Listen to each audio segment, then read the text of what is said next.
Mes chers compatriotes, dimanche, les élections européennes ont livré leur vérité. Elle est douloureuse. 6 Français sur 10 ne se sont pas déplacés. 1 électeur sur 4 a voté pour l'extrême droite. C'est vrai, partout, les partis européens progressent. Mais c'est en France, pays fondateur de l'Union européenne, patrie des droits de l'homme, pays des libertés, que l'extrême droite arrive aussi largement en tête. Bien sûr, ce vote n'efface pas tous les suffrages, ceux qui se sont portés notamment sur les partis européens. Mais ce vote, il est là, et il doit être regardé en face. C'est ce que je fais. Comment l'interpréter? Ce vote, c'est une défiance à l'égard de l'Europe, qui inquiète plus qu'elle ne protège. C'est une défiance à l'égard des partis de gouvernement, de la majorité comme de l'opposition.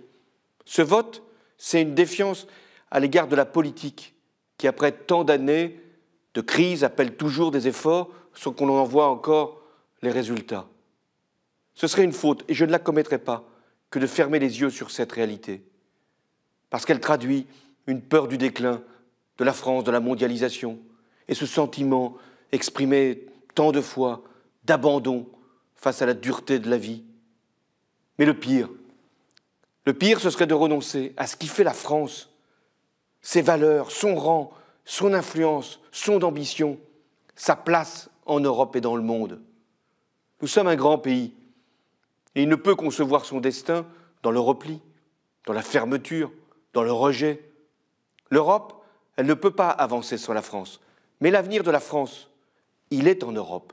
Je suis européen.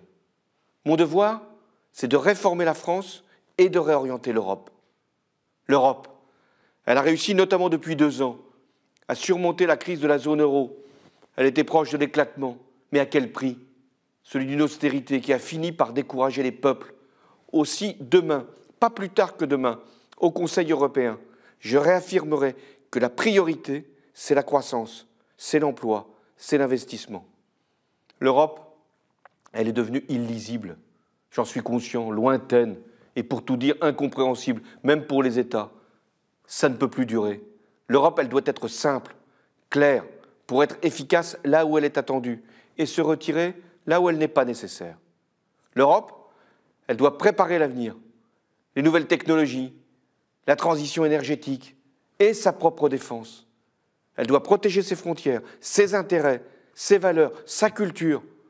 Tel doit être le mandat qui sera confié à la prochaine Commission européenne, et j'y veillerai. Mais pour parler d'une voix forte, la France doit elle-même être forte. Depuis 10 ans, elle perd ses emplois, et notamment dans l'industrie. Sa compétitivité se dégrade. Son déficit commercial se creuse. Depuis 10 ans, la France, à cause de politiques qui n'ont pas été conduites, elle a accumulé des dettes. Ce n'est pas l'Europe qui nous demande de faire des réformes. C'est pour la France que nous devons les mener à bien, et c'est ce que j'ai décidé. En confiant au gouvernement de Manuel Valls sa feuille de route. Quelle est-elle? C'est l'emploi par le soutien aux entreprises, le pacte de responsabilité. C'est le pouvoir d'achat par des baisses d'impôts. C'est la justice sociale par la priorité répétée, réaffirmée à l'éducation. C'est la simplification, la modernisation, et ce sera tout l'enjeu de la réforme de notre organisation territoriale de grandes régions avec une évolution de nos collectivités, et ce sera présenté dès la semaine prochaine. Cette ligne de conduite, elle ne peut pas dévier en fonction des circonstances. Il y faut de la constance, de la ténacité, du courage, mais aussi de la rapidité dans la mise en œuvre, parce que les Français ne peuvent pas attendre. L'avenir, nos institutions, elles sont solides. Elles nous donnent les moyens d'agir. Et au bout du chemin, j'en suis convaincu, mais il faudra le démontrer. Ce sera la réussite, et la réussite de tous. Dans les épreuves, face aux défis, le rassemblement, il est nécessaire. Le rassemblement des Français. Ce qui nous unit, c'est notre attachement à la démocratie, à la République. Ce qui nous unit, au-delà de tout, c'est notre amour de la France. Et ce sera le combat que je mènerai tout au long de mon quinquennat. Vive la République et vive la France.